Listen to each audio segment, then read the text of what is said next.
welcome to Jadekine Gaming. My name is Adam. Today I'm going to go through building a character for the 5th edition of Dungeons & Dragons. But instead of using the full rulebooks there, which some of you may not have at this point, I'm going to use the basic rules, which Wizards of the Coast has provided free on their website. I've printed out a copy, as well as some of the other stuff available on their site. Essentially, I decided they're doing their Unearthed Arcana sort of digital resources for you to use in your games, and I'm like, I want to have a place to put that, so I got a nice cover and put it at the back of what is the basic rules. So I figured, that way it's a full book instead of at this point just a couple pages. It's also nifty to have a book, even if it's not all of the information as the other books, but a lot of the basic rules, just an extra thing to pass around the table. I've found it useful in the one session I've had it. But I'm going to make a character with the options available in here. So even if you don't have the player's handbook yet, you could grab those and follow along if you're trying to figure it out. So let's get started. I very much prefer using physical pencil and paper for my role-playing games. They're tabletop for a reason. Essentially here we have creating a character, choose a race, choose a class, determine ability scores, and actually I want to start with that one. It's just what I've always done. And there are a few options for determining ability scores. You can get an array, so essentially an ability, a number, take these numbers, your ability scores are these values here.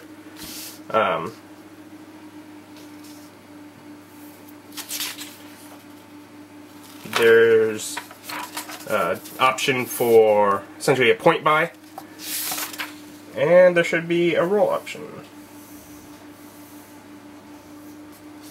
Yeah. To generate your character's 6 ability scores randomly, roll 4 6-sided dice and record the total of the highest 3 dice on a piece of scratch paper. Do this 5 more times so that you have 6 numbers.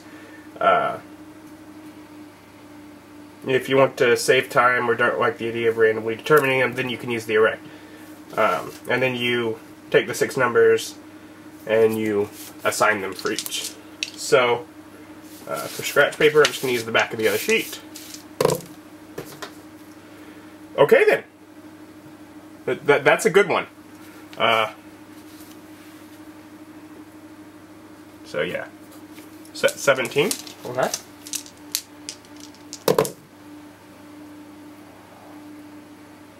So it's 14.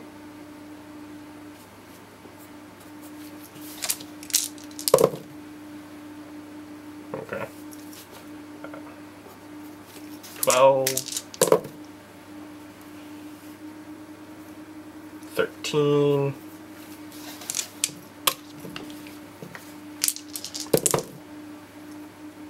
15,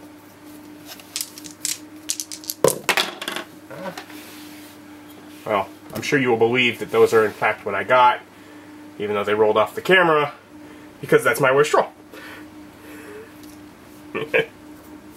Oh well, I deserve that. I deserve an 8 with the rest of them.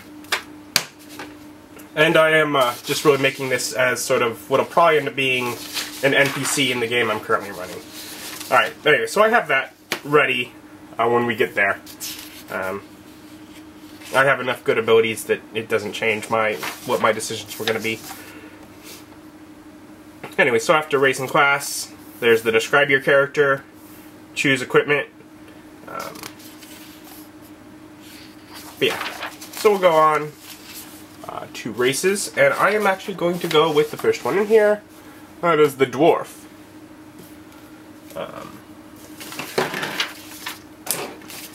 dice anymore. Okay. I want a little more space, actually.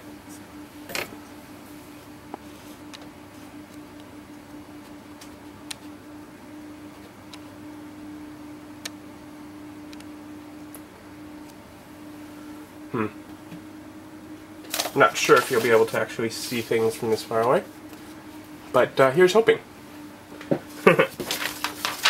Anyways, so really, you know, I've already decided dwarf. I'm making like a dwarf fighter, sort of a defensive guy, because it's just not a sort of role that I fill very often.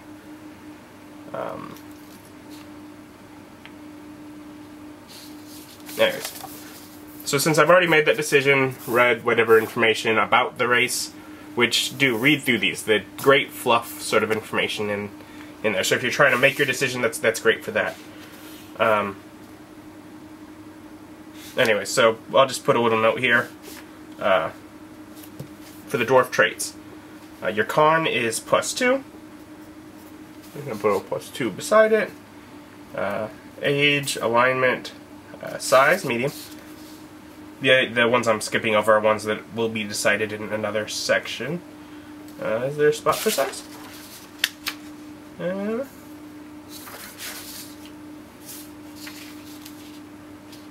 Does not look like this this version of the character sheet actually has a spot for size. Well, wizards, there's something you forgot. Speed 25. 25 feet speed. However, it doesn't decrease when I'm wearing heavy armor. I can remember that because I will be getting heavy armor here. Dark vision, 60 foot. I'm just going to put that over here in this features and traits section.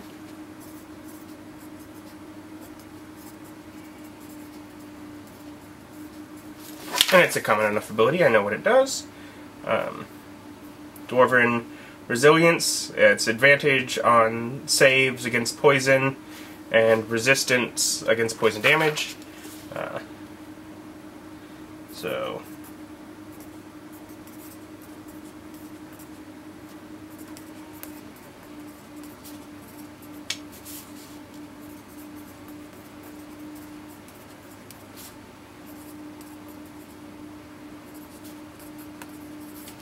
a lot of shorthand there, not spelling out the full words, just enough to keep it in a small space. Man, that is sloppy. I don't usually write that sloppy, I assure you. At least I don't think I do. Maybe I'm just more conscious about it now that someone else is looking at it. Alright, dwarves get proficiency with the battle axe, hand axe, throwing hammer, and warhammer. However, I already know that as a fighter, I get broader categories which include all of those, so I'm just going to skip over those. You gain proficiency with an artisan's tools of your choice, smith's tools, brewer's supplies, or mason's tools. I'm going to go ahead with smith's tools. So other proficiencies and languages.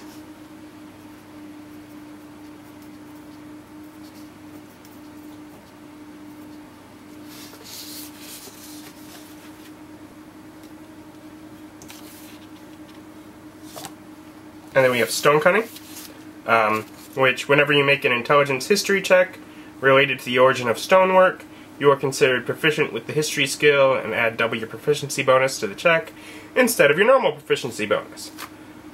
I'm just going to write stone cutting.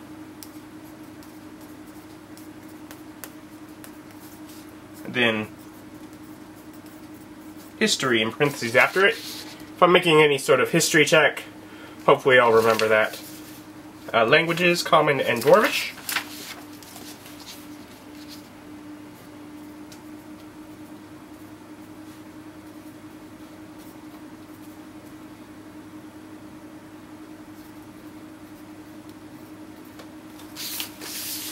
And then you get a subrace. Two main subraces are here, Hill Dwarf and Mountain Dwarf. For my sort of fighter character, Mountain Dwarf might seem logical. It gives +2 to strength, But its other ability is proficiency with light and medium armor, which my fighter will give me.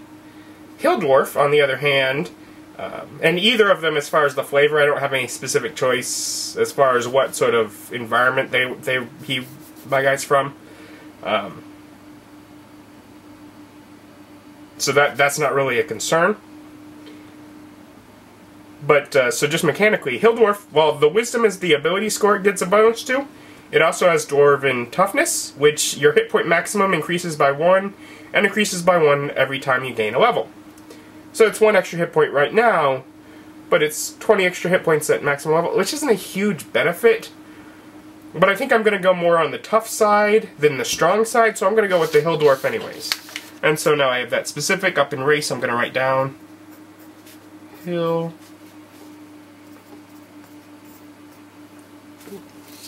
Dwarf. By the way, I guess we can do my name. And character name. We get sort of these name options here. Things to sort of make what your character is. Ideas, I suppose, as far as what the language might have. And a lot of times I just take names right from them because it's easy. So I'm sort of reading through it.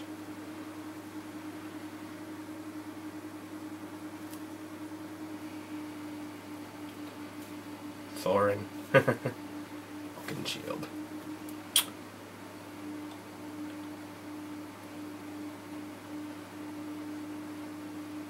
I like that. Traubon. So I'm going to take that as my first name. Male. That's what I decided.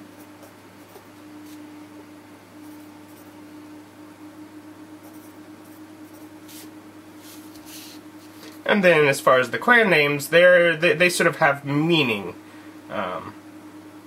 Like Battlehammer, Brawn Anvil, Fireforge, Traubon Fireforge.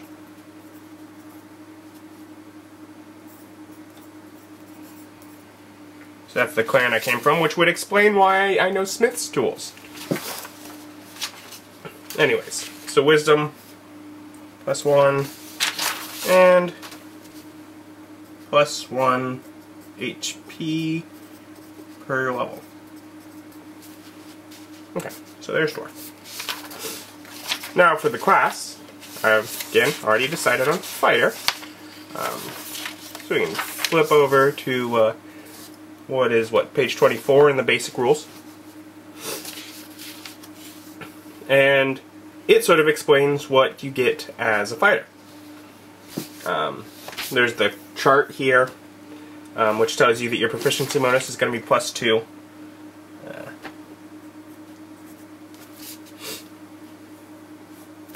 I can also point out at the beginning of the classes, it points out for each of the classes the primary abilities. Like for fighter, it's strength or dex. Those are always just a good shortcut for figuring out what abilities you should probably put points into. Anyways, hit points. Hit dice is 1d10 per fighter level, so hit dice. I'm just going to be d10 for now. Hit points at first level is 10 plus your con modifier. Okay, whatever. I guess I'll skip ahead. They said that not to assign ability scores yet, but obviously you need them. I don't get why that's not step 1. Anyway, so we'll assign the ability scores. Whatever. So I'm going to take that 17, and I'm going to put it in the con, which makes that a 19, with my +2 from being a dwarf. I can, by the way, note that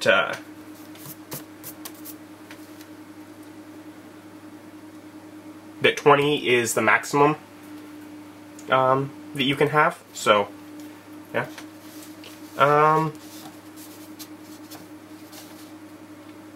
Yeah, let's go with the 15 in strength. My dex isn't totally gone, so it's going to be not the 8, so it'll be the 12. So there's my physicals. And really I have to decide, where am I lacking? Am I lacking in social skills? actual intelligence or that sort of common sense.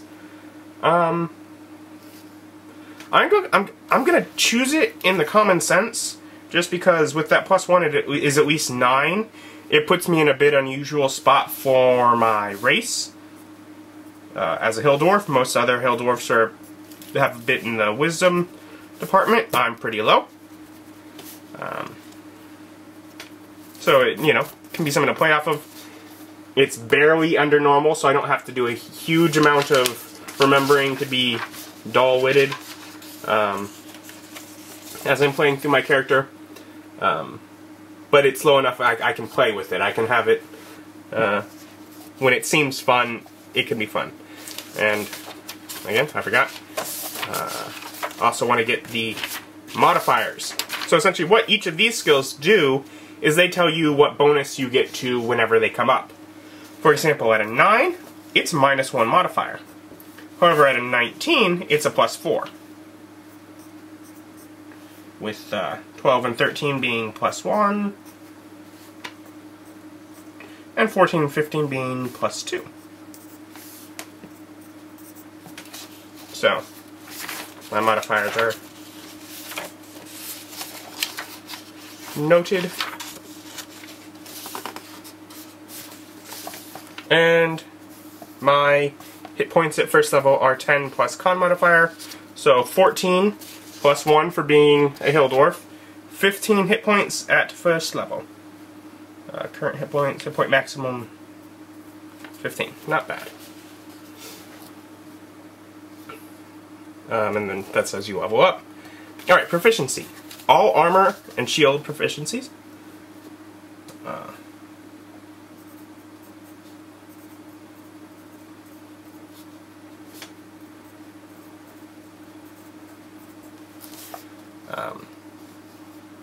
Simple weapons and martial weapons, which is pretty much all weapons.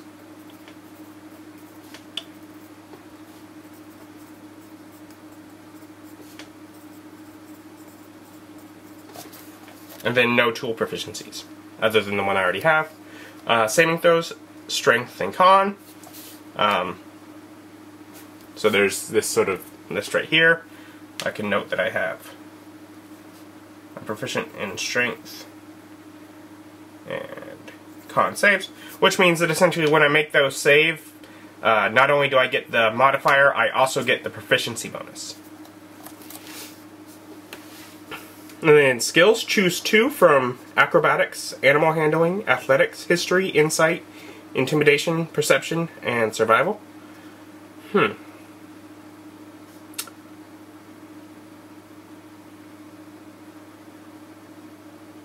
I'm just going to make... I'll come back to those after my background, as I can note. I'm going to be Fighter 1. Yeah, I'll come back to those after I decide on my background, because that'll give me a couple other skills that I think might cover some of those.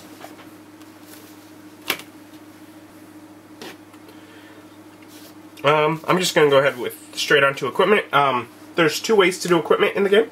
You can get the equipment from your class and background, or the beginning of the equipment section has just money that you would get for your class.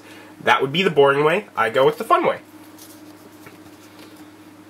Alright, so I choose between chainmail or leather along with a longbow and arrows. I want the chainmail.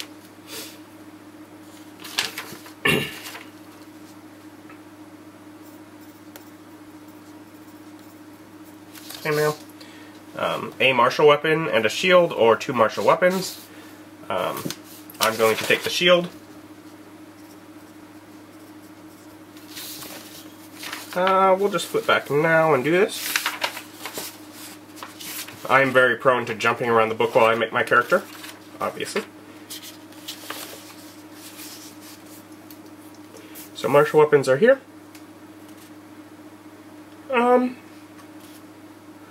Let's see. I'm a dwarf. I'm just going to go with battle axe.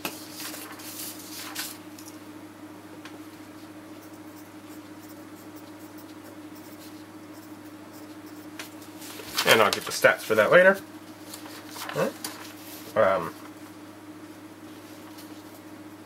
get either a light crossbow and 20 bolts, or 2 hand axes. You know what? Let's go with hand axes. Hand axe times 2. And either a Dungeoneer's pack or an Explorer's pack. Shouldn't have lost my spot.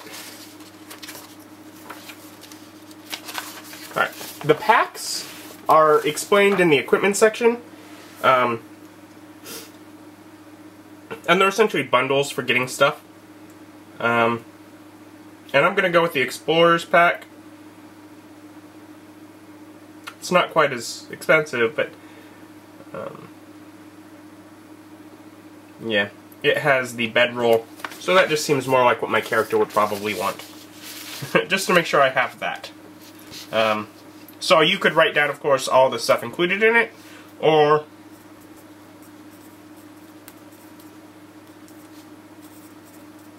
I'm just going to write down Explorer's Pack.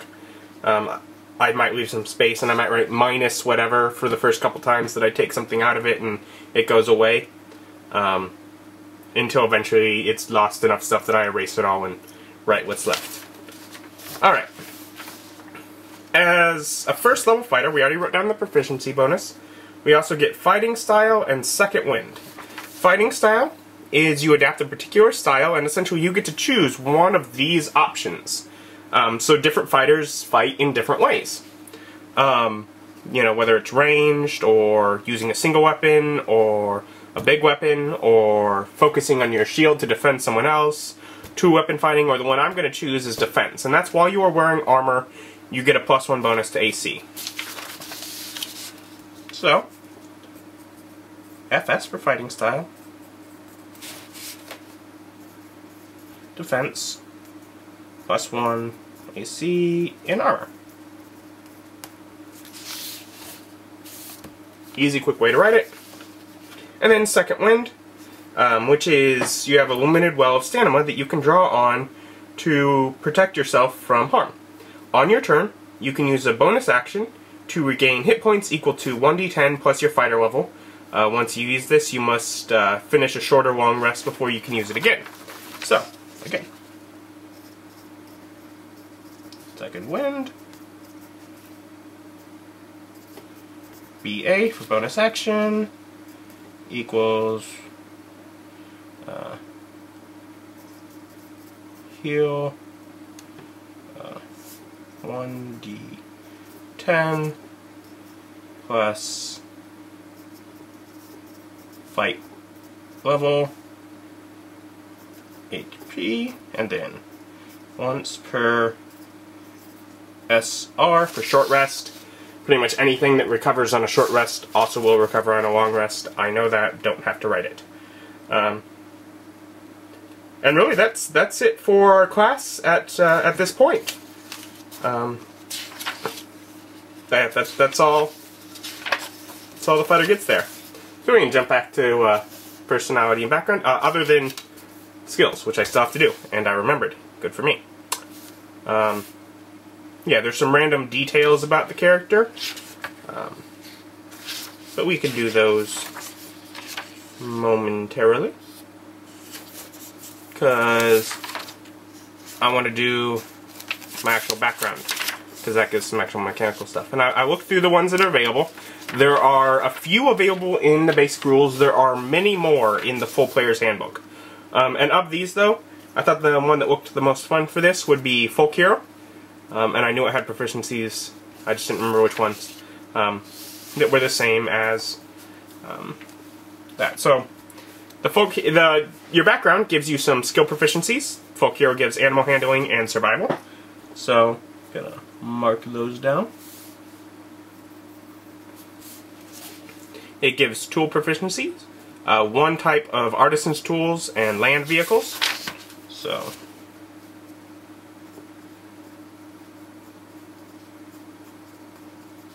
land vehicles, and one type of artisan's tools.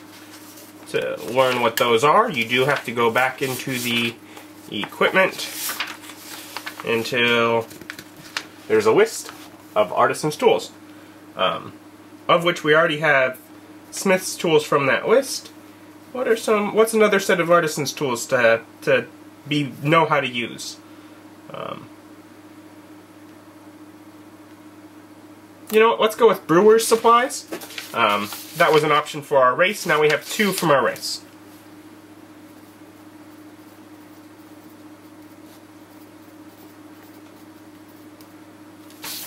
So yeah, decent.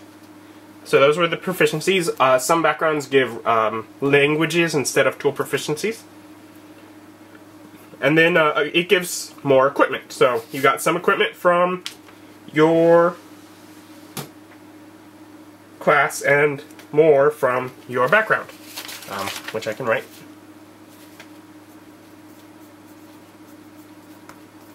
Here.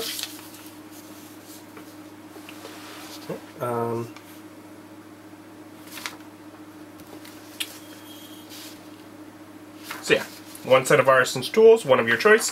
I'm actually going to take the smith's tools, not the brewer's tools. The reason I took it from my race first was because I was more likely to use that one. A shovel, an iron pot,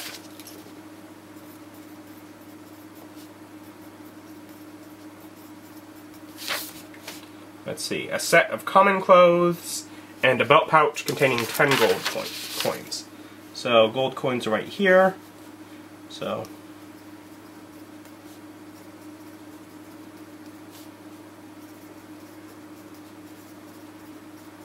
belt pouch. Alright, there we go. So there's the equipment from there. If I'd like, I can spend that gold with character creation, but that's not a huge amount, and I might just keep that as far as the money that I live in town on, to pay my daily living expenses, essentially. Alright, with Folk Hero, you get a feature. I'll go over that, but yeah, you get a feature, Rustic Hospitality. And what that is since you come from the ranks of the common folk, you fit in among them with ease.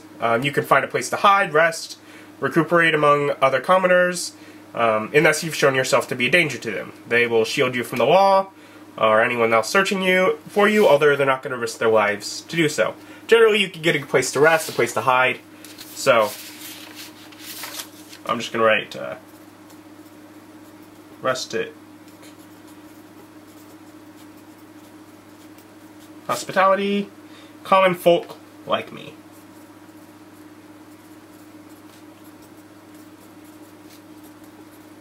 /help me. So it's really generally the background features aren't mechanical, they're story. The backgrounds also give sort of a learn more about define what your background is. A folk hero has the defining event. Why are you a folk hero? And that's actually, I'm going to put that in on this other sheet in the character backstory. And I actually want it to be, it has a roll table, you can roll for it. I'm just going to choose this third one. I stood alone against a terrible monster.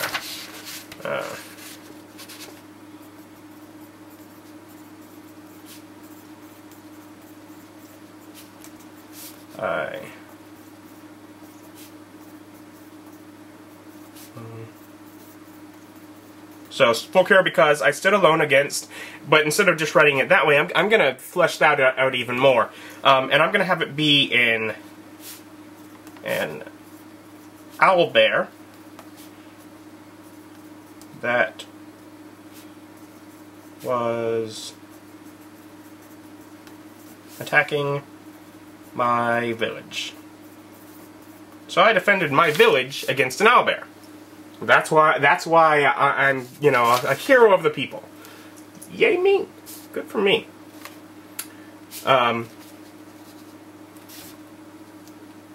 You also get here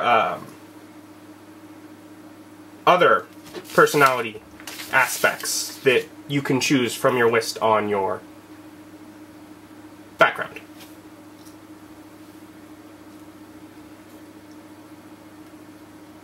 You can roll for them or just choose them. I think I might actually pull out my dice.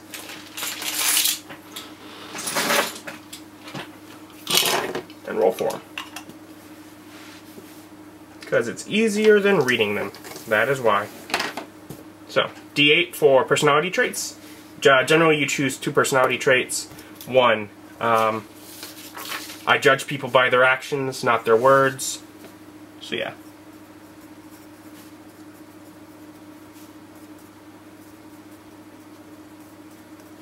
Yeah, judge others on actions. And then 3 is when I set my mind to something, I follow through no matter what gets in my way. So I set out to do. You can kind of word them a bit different, which kind of can give a different spin to them. Ideal. These can sort of be, I'm not going to roll this. I think I'm going to be a lawful good character. That's just sort of what I want to be. I have no experience. There we go, filled out. So I'm going to look at what the options are for a lawful good character. I'm just going to ignore the other ones, because each of the ideals have some alignment. So it really leaves me with 3 options. For good, there's respect. People deserve to be treated with dignity and respect. Fairness is the lawful. No one should get preferential treatment before the law, and no one is above the law. And then there's any alignment. Destiny. Nothing and no one can steer me away from my higher calling. And you know what? I'm actually going to go with destiny. Just because that seems more like the one that would get me out on an adventure, instead of staying and continuing to protect my village.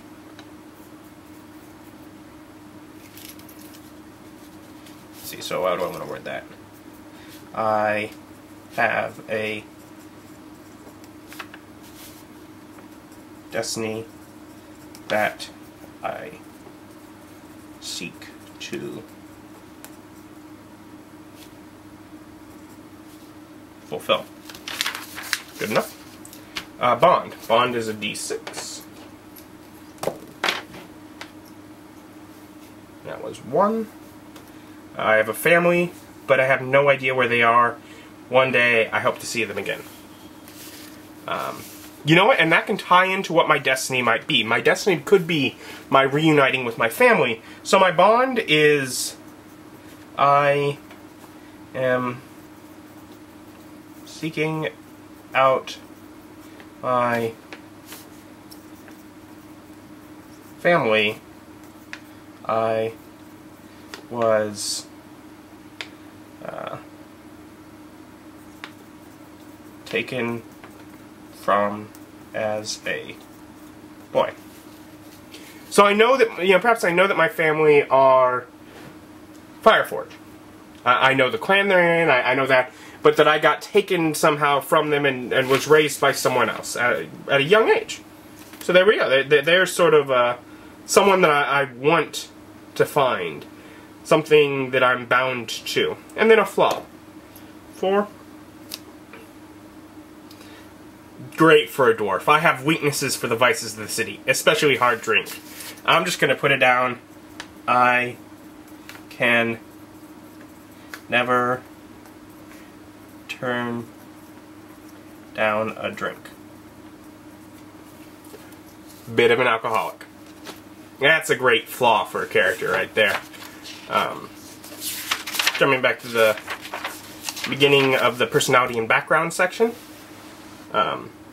Name, gender, oh, jumping even further back to my class, I need to get those skills. Kind of forget. Alright, so I already have animal handling and survival. Let's go with athletics. And, let's see, I already have a bonus to history from that if it's stonework. Let's go with insight. That could be interesting. Anyways, here, height and weight. I am a Hill Dwarf, and they sort of have this random values table. So,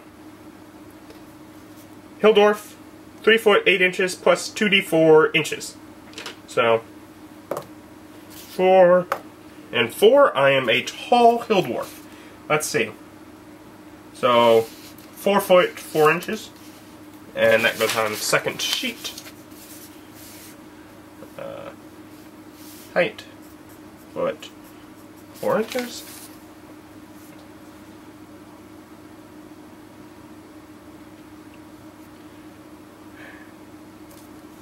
Let me read through here. Same roll. Alright, yeah, so then that was 8 is what that value was. So for the Hill Dwarf, 2d6 is the multiplier. 1, so 3, so 8 times 3, 8 is 16. That would be 24 is 8 times 3. So 130 pounds plus 24 pounds is 154. So that puts me at a tall, slender dwarf. I'm okay with that. We already decided alignment. We can go back to the race here for some other information. Like age, they mature at the same rate as humans, but they're considered young until 50, and they live about 350 years. I'm gonna call myself 94.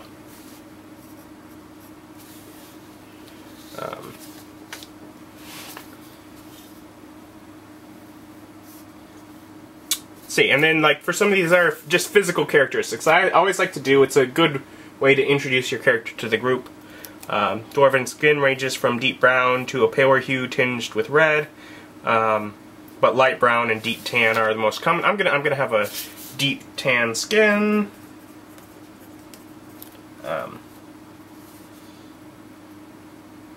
Other hair, long, usually black, gray, or brown. I'm just gonna have brown hair.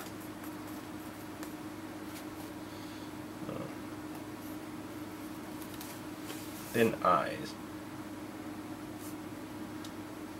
Not sure. I think it says something about their eyes somewhere in here. And I kind of feel like it might be something like gemstones. I forget. Oh,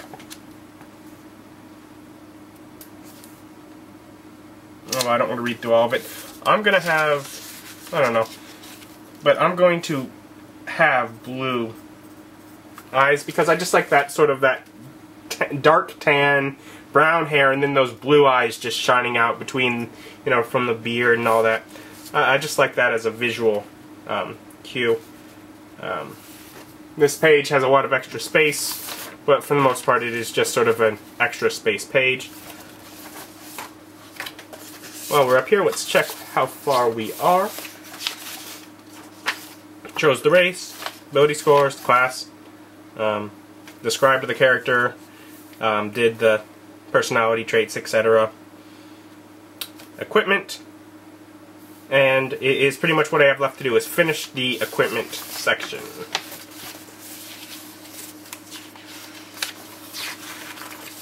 There's the end of the equipment section.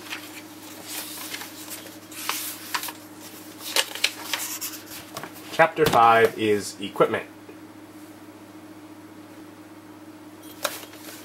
Here is that other option for starting wealth.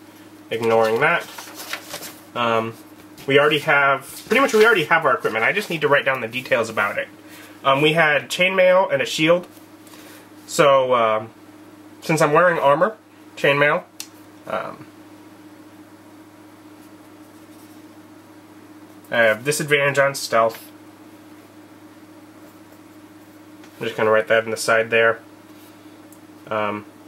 That strength column is referencing whether or not my speed would be lowered, but I'm a dwarf, so I don't worry about that. So anyways, chainmail, 16 armor class. I have a shield plus 2, so that's 18. And where was that? And I took the defense fighting style, so that's 19 armor class. That is what I like. At least on this character, that is a nice, difficult to hit character. Anyway, so Battle Axe is 1d8 slashing, and Hand Axe is d6 slashing.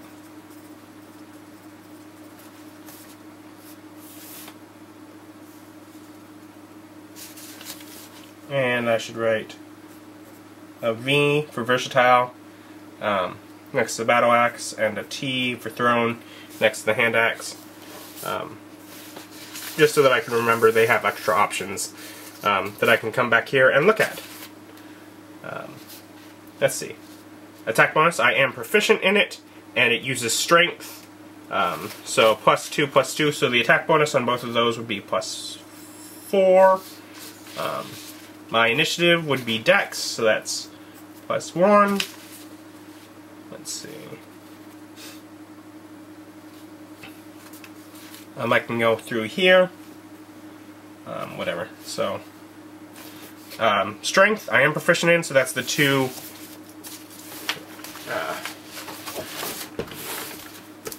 Yeah, strength I'm proficient in, so that's the 2 and the 2, so 4. Dex is just the 1.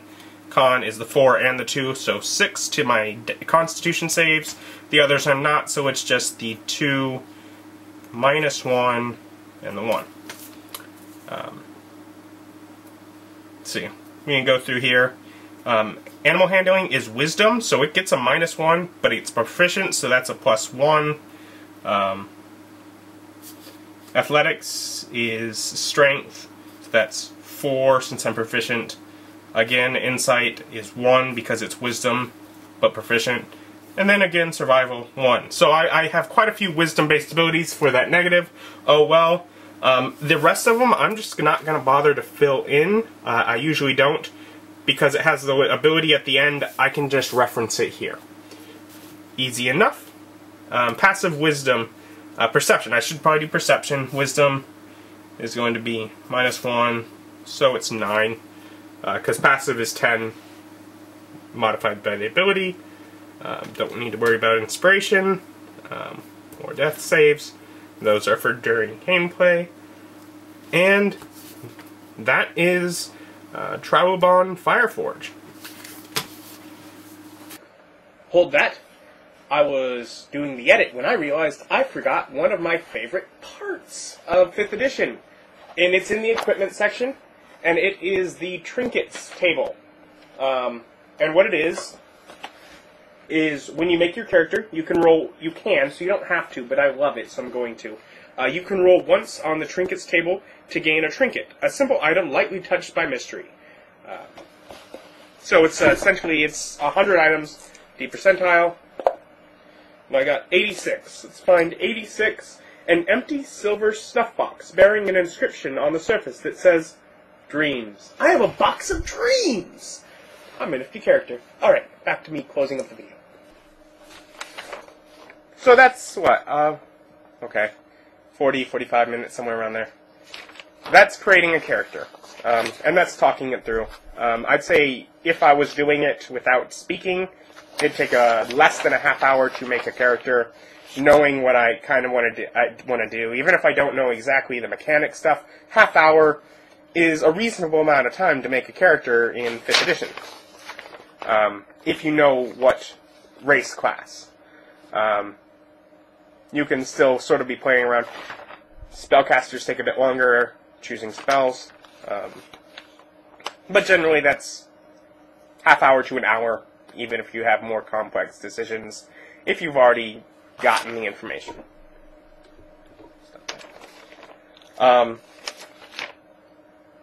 But yeah, so that's how you make a character, and I would like to encourage you, if you have questions, I'm by no means necessarily an expert, but I've read through, cover to cover, the Player's Handbook. I've played a game as an elf rogue, up to, I think we went to 10th level before the DM of that got just sort of stopped. And I've been running a game, and shall continue to do that. I'm loving the system, if you have any questions with character creation, however, I'd encourage you, feel free to ask in the comments. I'll find an answer, if I possibly can. But yeah, so I'll link to the basic rules below. That's a great, if you're not sure about it, that's a great place to start and just check it out. Beyond that, you can get the Player's Handbook, the other rule books, and it just offers so much more information. But yeah, do check it out. Both basic rules, which, as I've shown, it's a lot of pages to print. It is. It's something like 100-ish pages between the player's rules and the Dungeon Master's, which I printed out because those have a bunch of animals that I have a druid player currently, and I got tired of him taking my monster manual to look up whatever he's turning into. So now he has this to look through. But yeah, so it's about 100 pages, something around there, a little bit more.